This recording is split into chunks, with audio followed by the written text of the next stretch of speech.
안녕하세요. 나의 언니들입니다. 우리는 보통 커리어를 이야기할 때 얼마나 멀리 갔는지, 얼마나 높이 올라갔는지를 묻습니다. 그런데 오늘 만난 언니는 다른 질문을 던지는 언니예요.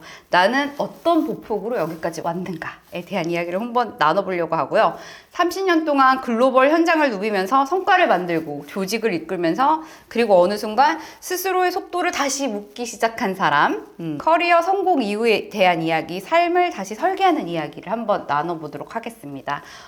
우리 이달래 언니, 산티아고 그리고 그 후의 이야기를 들어볼 텐데요. 왜 X1을 선택하셨죠? X가 뭐죠? 저는 그 익스피리언스를 중요하게 생각하는 사람이거든요. 익스피리언스에 그 X를 생각을 해서 X라고 했는데 저희 선미님께서 언니 혹시 무슨 세대예요? 이러면서 X세대 자연스럽게 X가 된 것 같아요. 그리고 언니 어떤 일을 하고 어떤 커리어인지 파란 피가 흐르는 회사에서 네. 그냥 얘기해도 돼요. 여기 편하게 삼성. 뭐 30년 동안 그냥 한 회사에 계속 있었고요. 제가 주로 했던 일들이 해외 쪽에 물건을 마케팅해서 파는 그런 역할을 했었기 때문에 글로벌 무대가 저의 현장이었다 볼 수 있고 때로는 국내에 있기도 했고요. 가장 그 마지막에서는 또 상품 기획을 했어요. 상품이 최초의 기획이 되면서 그리고 마지막에 판매까지 하는 전체적인 역할에서 엔투엔드를 다 경험을 했다라고 말씀드릴 수 있을 것 같아요. 언니의 커리어를 한 문장으로 정리한다면 한 회사지만 여러 무대를 다녔다라고 말할 수 있을 것 같아요. 그리고 보면은 해외 영업부터 뭐 법인, 본사, 임원까지 역할이 계속 바뀌었는데 그때마다 지금 이 무대에서 내가 뭘 해야 되지? 라는 기준은 또 어떻게 잡았는지. 사실은 어느 조직에 있던지 간에 과연 이 제품을 누가 사는가에 대해서 집중을 할 수밖에 없었던 것 같아요. 그 소비자가 무엇을 원하는지가 가장 이제 중요했었고 그러다 보면 현장이라는 게 굉장히 이제 중요했던 것 같아요. 약간 궁금할 때마다 이제 저는 매장에 가가지고 한동안 제가 직접 물건을 팔아보기도 하고 그다음에 그 소비자들이 어떤 질문을 하는지 유심히 바라보기도 하면서 좀 해답을 찾았던 것 같은데 업무에서의 기준점은 항상 그 소비자였던 것 같고 그리고 아무래도 현장이 중요한 그 기준을 좀 줬던 때였던 것 같아요. 어떻게 보면 임원까지 하고 나면은 좀 더 앞으로 나가야겠다는 생각이 보통은 그렇게 할 것 같은데 어느 순간에 속도를 조금 늦춰야겠다라는 생각이 들었던 계기가 있나요? 제가 뭐 속도를 늦춰야겠다라고 해서 늦춰진 거는 아니라 어차피 멈출 수밖에 없는 상황이었어요. 그냥 임원에서 좀 잘린 거죠. 예. 그럼에도 불구하고 마지막에 몇 해는 저한테는 좀 숨이 가빴던 시기이긴 했어요. 30년을 회사에서 있다 보니 뭐 리더십의 이제 한계도 느꼈고 그 쳇바퀴 도는 그런 뭐 느낌도 좀 있었고 저도 걸어서 가진 않았으니까 엄청 이제 달렸겠죠. 근데 달리다 보니까 사실 저한테도 좀 숨이 가쁜 이제 그런 때가 왔던 것 같아요. 사실 잘릴지는 몰랐지만 숨이 차다? 약간 에너지가 다 소진되고 있다는 그런 생각을 하게 됐던 무렵인 것 같아요. 네. 그게 들켰나 봐요. 그럼 이후는 현재는 어떤 일을 하고 있는지. 제가 퇴직을 한 지 한 2년이 조금 안 됐는데 지금 프리랜서로 컨설팅을 하고 있고요. 그리고 비즈니스 코칭을 하고 있습니다. 어떤 컨설팅 하는 거예요? 주로 해외 진출을 모색하는 작은 소상공인이나 중소기업들에게 해외 조사도 해주고 해외 바이어들도 소개시켜주고 하는 그런 이제 컨설팅을 하고 있고요. 비즈니스 코칭은 제가 전문 코치 자격을 보유하고 있는데 조직에서 리더십 들이나 혹은 내 조직 문화나 이런 거에 굉장히 고민이 많은 중소기업 대표라든지 여성 리더라든지 리더분들의 이야기를 좀 들어주고 그분들이 본인만의 리더십을 구축할 수 있는데 도움을 드리는 코칭의 역할을 하고 있다. 근데 해외 생활 많이 하고 해외 법인에 계시고 했었으니까 아무래도 많은 도움이 될 것 같아요. 제 경험을 공유하는 거에 대해서 좀 기쁨이 있긴 하더라고요. 근데 그럼에도 불구하고 제가 진짜 느끼는 거는 우리나라에 계시는 정말 중소기업 대표, 소상공인들, 그리고 여기 선배님까지 이 정말 이 프리랜서들은 좀 대단한 것 같아요. 아니 본인들의 그 꿈과 비전을 위해서 그 일을 하시는 모습이 저한테는 굉장히 감동으로 와닿을 때가 있어요. 저야 이제 기업에 있었기 때문에 되게 따뜻한 온실에서 맞아. 조직도 있고 뭐 시스템도 있고 프로세스도 있으니까 그 안에서 성과를 냈던 거지만 그분들은 뭐 정말 현장이죠. 한번 들여다보면 그분들은 정말 소비자들, 고객의 문제를 해결해 주고 싶으신 거더라고요. 좋은 세상을 결국은 만들고 싶다는 그런 신념들이 좀 쌓여 계셨던 것 같아요. 그리고 나는 그 언니랑 얘기하면서 놀랬던 거 산티아고로 갔대. 근데 50된 여자가 혼자 산티아고로 갔대. 그래서 오늘 나는 그 얘기가 흥미로웠거든. 엄청난 네네네. 도전이라고 생각을 하는데 우리 산티아고 얘기를 좀 해볼까? 좋죠. 어떤 상태였길래 산티아고를 선택했을까? 퇴직을 했잖아요. 근데 퇴직을 하니까 아침에 매일 그래도 6시에 일어나는 거예요. 6시 반, 그러니까 6시 전에 이제 막 계속 일어나게 되죠. 임원병이야, 임원병. 일상을 이렇게 가득 채우기 위해서 막 스스로 막 칼렌더에다가 몇 시부터 몇 시까지는 뭐 운동을 하고 몇 시부터 몇 시까지는 뭐 독서를 하고 이런 생활을 좀 했었어요. 저도 모르게 스스로 이렇게 몸을 막 써야 되는 그런 시점이 됐었는데 그 당시에 산티아고에 한국 사람들이 굉장히 많이들 가면서 TV 여행 프로그램에도 굉장히 많이 나왔었어요. 아니 왜 산티아고에 사람들이 가는 거야? 왜 거기서 한 달씩이나 걷고 이러는 거야? 그래, 나도 그거 굉장히 궁금해. 궁금했어요, 저도. 아, 궁금하다라는 이제 생각으로 출발을 했고, 그러고 또 마침 또 제가 시간이 있었잖아요. 저에게는 또 기회였던 거죠. 왜냐면 오롯이 저에게 시간이 있잖아요. 언제 그치. 또 한 달 동안 맞아. 또 여행을 가보겠어요. 한번 경험해 보고자 산티아고를 가자 이렇게 결심을 하게 됐습니다.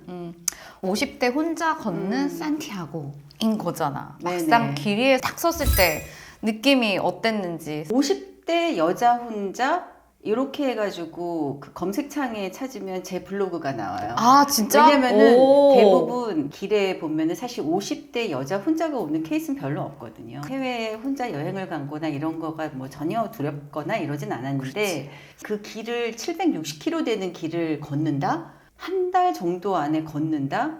진짜 내가 이걸 다 할 수 있을까? 약간 이런 생각이 조금 이제 두려움이 있기는 했었어요. 그런데 이제 막상 여기 생장이라고 하는 그 프랑스의 조그만 마을에서부터 이렇게 피레네를 건너서 그 스페인의 북부를 걷게 되는 건데 생장이라는 데 도착을 하고 내일부터 걷는다라는 생각을 하니까 사실 좀 설레더라고요. 그 길은 저에게 많은 또 경험을 또 선사하기도 했는데 굉장히 좋은 추억으로 남았어요. 하루에 수만步를 걷는 시간 동안에 오히려 생각이 사라졌다고 얘기를 했잖아. 네, 맞아요. 그 비워지는 언니한테 어떤 경험이었는지. 처음에 이제 걸을 때 내가 미래에 뭘 할지 이거를 좀 걸으면서 생각해 보자.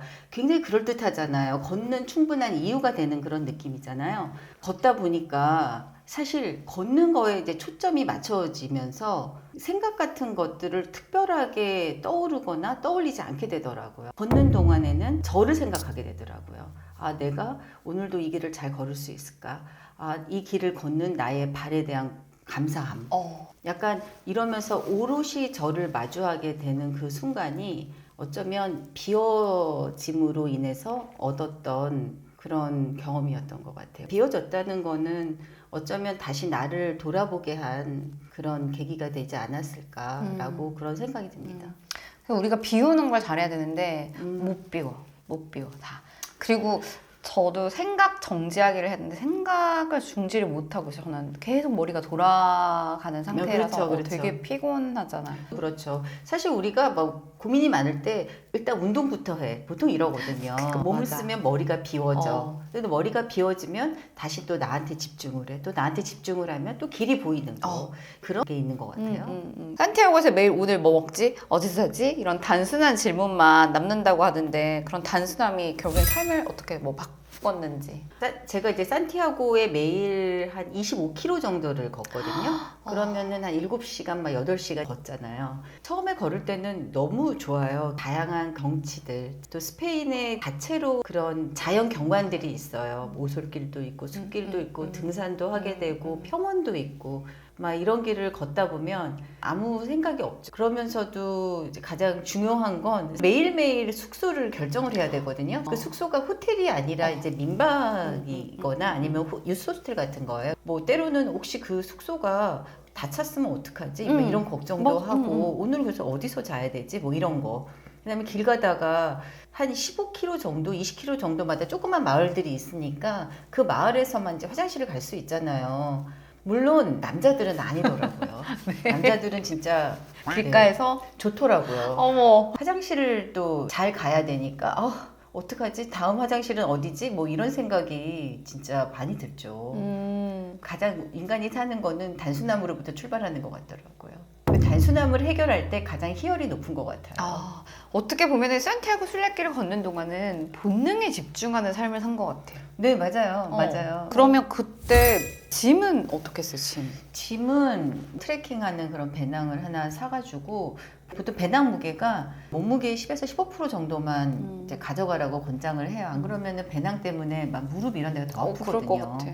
그래서 가장 최소한으로 써야 돼요. 민박집에 세탁기가 있어요. 그래서 이제 이틀에 한 번씩은 좀 세탁하고 그게 또 주요 일과가 되기도 하죠. 그때 이제 발 사진을 맞아요, 보여줬잖아. 맞아요. 물집 잡히고 막 저렇게 해서 걸어야 되나 생각이 난 자꾸 들더라고. 가면 본인의 발에 대해서 이 발의 귀중함. 사실 산티아고에서는 발이 생명이에요. 그렇지. 그러니까 제가 얼마나 발에 신경 썼는지 몰라요. 막 바세린 매일매일 발라주고 양말 신기 전에 또 쓸릴까봐 또 발라주고 이랬거든요. 그런데도 불구하고 물집이 생기더라고요. 산티아고에서 배운 것 중에 하나가 멀리 가려면 속도를 줄여야 한다라는 것이었는데 이걸 커리어에 비유한다면 어떤 장면이 떠오르는지. 저희가 업무할 때 또 우리가 달리잖아요. 그렇지. 그렇지. 달리다가 넘어질 수 있어요. 무리수가 생길 가능성이 많죠. 한자어로에 보면은 과유불급이라는 말이 있잖아요. 그러니까 너무 무리를 하게 되면 좀 탈나는 경우가 좀 있기는 했죠. 그래서 그 완급을 조절을 해야 되는데 계속 달리기만 하다가 번아웃이 온 그런 후배들도 굉장히 너무 많아요. 많죠. 너무 많죠. 많아요. 그때 알아야 되거든요. 더 중요한 건. 더 가면 안 돼 하는 그 순간에 멈춰야 돼라고 하는 순간을 또 아는 게 중요해요. 그리고 결국은 다시 또 나로 돌아오는 것 같아요. 근데 그 멈춰야 될 순간이 경험하지 않으면 못 멈추는 것 같아요. 내가 그걸 브레이크를 걸어야겠다는 게 안 좋은 뭔가를 맞이하지 않는 이상 안 되는 것 같더라고요. 저는 과로로 입원하는 순간 이제 멈춰야겠다. 근데 거의 건강인 것 같아요. 건강에 문제가 생기면 다 잃어버리는 거니까. 근데 뭐 그렇다고 해서 또 물 들어올 때 노를 안 저을 순 없으니까. 안 저을 수는 없죠. 또 스피드 그쵸, 있게 저야지 대충 또 저을 수는 없죠. 맞아. 그래서 진짜 밸런스 잘 해야 돼요. 그 균형이 중요한 것 같아요. 또 내리막길에서 더 조심해야 된다는 그 깨달음을 얻었다라는 이야기가 있는데 지금 언니가 특히 조심하고 있는 내리막은 어떤 부분인지. 사실 산티아고 가가지고 그런 거를 느끼다는 거는 정말 꽤 저 괜찮은 것 같아요. 생각이 비어졌다고 얘기를 해놓고서도 그런 깨달음은 또 어느 순간 찾아오더라고요. 산을 이렇게 올라갈 때 몰랐는데 내려올 때 그게 돌이 좀 많은 산이어가지고 가파른 산이었어요. 그래서 내려올 때 굉장히 천천히 이렇게 한 보 한 보 내디디면서 내려왔는데 그렇게 내려오니까 주변의 경치들이 보이더라고요. 그래서 그때 그 순간 깨달은 것 같아요. 우리가 정상으로 올라갈 때 사실 주변을 바라보지 않고 정말 내 발만 쳐다보면서 혹은 내 앞에 가는 그 뒷모습만 쳐다보면서 올라가게 되잖아요. 열심히. 그래서 결국 그 정상에 올랐단 말이에요. 정상에 올라서 성취감과 목표를 달성한 쾌감을 또 느끼면서 다시 내려갈 때 그 흥분된 순간으로 내려가면 다쳐요. 또 그 속도로 내려가면 정말 아름다운 그 주변을 바라볼 수가 없다는 거지. 어쩌면 그 주변은 저일 수도 있고 또 나의 가족일 수도 있고 나의 지인들일 수도 있고 여러 가지 관계들일 수도 있잖아요. 제 나이쯤 되니까 더 안전하게 내려오면서 더욱더 속도를 낮춰야 된다. 저는 이제 그렇게 생각을 하게 됐던 것 같아요. 저도 이제 한라산 정상에 올라간 적이 있어요. 근데 올라갈 때까지는 용을 쓰고 올라갔는데 내려올 때 저희가 다리가 풀리더라고요. 결국엔 내려올 때 넘어지고 다치고 내려오는 게 훨씬 중요하구나. 맞아요. 그리고 내려올 때의 그 경치를 이렇게 바라본다는 거는 또 다른 어떤 경지를 맛보는 것 같아요. 올라갈 때는 앞사람 모습하고 하늘밖에 없는데 내려올 때는 주변이 다 보이잖아요. 그리고 완주 이후에 묵시아 0km에 섰을 때 끝났다라는 느낌? 아니면 정리됐다 느낌이었나요? 산티아고의 끝에 산티아고 데 콤포스텔라라고 해서 성당에서 마지막으로 이제 미사를 드리면 순례길의 완주인데 거기에서 조금 더 가면 대서양을 바라보는 마지막 이정표가 있는 데가 묵시아라는 데예요. 0km라고 해서 이제 끝났다라는 어떤 그런 비석이 있어요. 거기를 또 갔어요. 내가 이 길을 혼자 잘 걸어왔다는 거에 대해서 나도 이제 대견하다라는 생각도 들었지만 갑자기 가족들이 보고 싶더라고요. 집에 가고 싶더라고요. 끝난 나보다 뭘 새롭게 시작할 수 있는 것 같은 뭐 하고 싶다 약간 이런 생각이 들었던 것 같아요. 갑작스러운 기대감, 가족들이 보고 싶은 거에다가 갑작스러운 또 기대감이 또 생겨가지고 그날을 좀 잊을 수가 없어요. 그 돌에다가 제가 신었던 그 트레킹화를 벗어놓고 바다를 바라보면서 사진을 좀 찍으면서 거기 그 햇빛 아래 좀 누워 있었거든요. 굉장히 기분이 좋았어요. 그럼 어쨌든 30일 정도 잡고 가면 되는 거예요? 사실 30일은 조금 무리하기는 해요. 왜냐면 25km씩 걸어야 되는데 체력과 개개인의 보폭에 따라서 맞추면 될 것 같은데 조금 어르신들은 한 40일 정도 잡으시더라고요. 그 전에 그럼 막 체력 훈련을 하고 갔나? 체력 훈련은 별도로 그렇게 하진 않았고 그래도 하루에 뭐 10,000보 이상씩은 걷는 거는 한 달 정도는 했었죠. 그때 뭐 저는 좀 시간이 있어서 그랬을 수도 있는데 좀 10,000보 정도 걸었는데 뭐 사실 산티아고에서는 하루에 평균 36,000보고 제가 가장 많이 걸었을 때가 52,000보 막 이랬으니까 가기 전에 막 영양제 이런 거 챙겨갔어요? 영양제 이런 걸 어떻게 챙겨가요? 아 그래요? 나 영양제 먹어야 될 것 같은데 가서. 내가 가가지고 가장 후회스러운 게 책 하나 가져갔거든요. 그치 무슨 그게 책이야? 얼마나 후회스러웠던지 책 그거 당장 버리고 우산도 가져갔었어요. 왜냐면 이제 스페인 북부가 비가 이제 올 때도 많아가지고 그것도 버리고 비가 안 왔어요? 비가 이제 오면 그냥 좀 맞고 맞아. 뭐 약간 이렇게 그냥 살았죠. 배낭 무게를 줄이기 위해서 진짜 별짓을 다 했어요, 진짜로. 버리는 삶을 실천하고 오셨네. 미니멀리즘 이런 거. 그러네요. 예. 그때 좀 많이 버렸었어요. 그렇네. 산티아고는 물건도 버리고 생각도 버리는 곳. 이런 생각이 드네.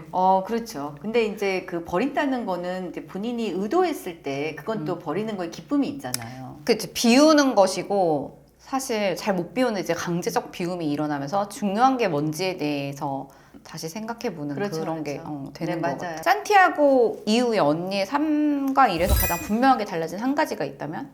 저를 좀 다시 바라보게 되는 것 같아요. 네. 그치. 그러니까 언니가 30년 동안 일을 그렇게 열심히 했으니까 자기를 바라볼 시간이 없었을 것 같아. 네네, 맞아요. 그러기도 하고 또 저를 바라보는데 가장 중요한 거는 남과 비교를 하지 말자.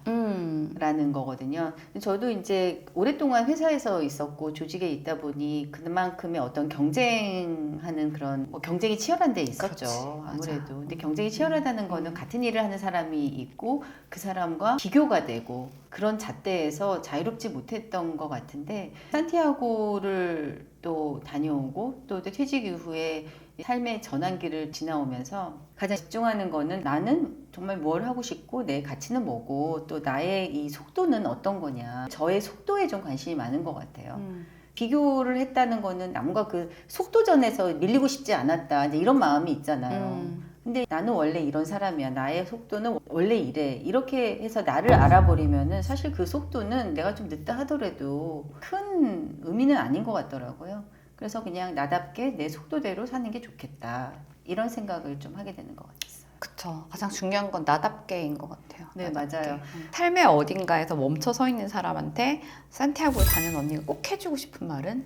우리 모두는 원래 멈춰 있기도 해요. 늘 뛰고 늘 달리고 있는 건 아니잖아요. 사실 삶이 멈출 수는 없죠. 계속 그치? 살아가고 그렇지. 있는 거고 그냥 저희의 이제 속도만 좀 맞아. 뛰다가 잠깐 걷다가 어. 또 멈춰 있기도 하고 또 멈추면 또 멈춘 나름대로 또 의미가 있습니다. 멈추면 다른 사람들이 어떻게 사는지도 볼 수 있고 또 나는 원래 어떤 사람이지 또 이런 생각을 할 수 있는 또 기회가 되기도 하니까요. 멈춰 있는 분들에게는 또 이렇게 얘기를 할 수 있을 것 같아요. 멈춰져 있는 그 순간을 좀 즐기세요. 네. 맞아. 그리고 또 그 다음부터 또 다시 달리면 돼요. 또 어. 이제 우리가 수명이 막 길어져가지고 저도 30년 회사에 있었다고는 했지만 이게 저의 직업의 끝은 아니잖아요. 우리가 커리어라는 것이 작게는 2번, 또 길게는 한 3번씩은 바뀌어야 되는 그런 시점인 것 같아서 커리어의 전환의 시기에 용기 있게 자기를 좀 살펴보고 그리고 또 용기 있게 또 새로운 일을 과감하게 도전해보고 이런 거 좋은 것 같아요. 오늘 산티아고 이야기도 하고 언니의 이제 30년 커리어 그리고 그 후에 대해서 이야기, 앞으로의 이야기 이런 것도 조금 나눠봤는데요. 산티아고의 길은 결코 빨리 가는 법을 알려주지는 않습니다. 네, 대신에 끝까지 가기 위해 어떻게 걸어야 하는지를 묻는데요. 오르막에서는 숨을 고르고 또 내리막에서는 더 천천히 그리고 멈춰야 할 때 멈출 줄 아는 용기. 이달래 언니의 이야기는 커리어를 멈춘 법이 아니라 삶의 속도를 다시 정하는 법입니다. 산티아고 너무 이제 괜찮지만 꼭 가지는 않아도 돼요. 그렇지만 궁금하시다면은 언니의 블로그 한번 방문해 보시고 물어보시고 하는 것도 좋을 것 같거든요. 오늘 이 이야기로 잠시 발걸음을 늦추고 또 나만의 보폭을 한번 떠올려 보는 거 그걸로도 충분한 시작일 것 같습니다. 나의 언니들 오늘 여기까지 하도록 하겠습니다. 감사합니다. 감사합니다. 네, 인사하세요. 안녕. 감사합니다. 안녕.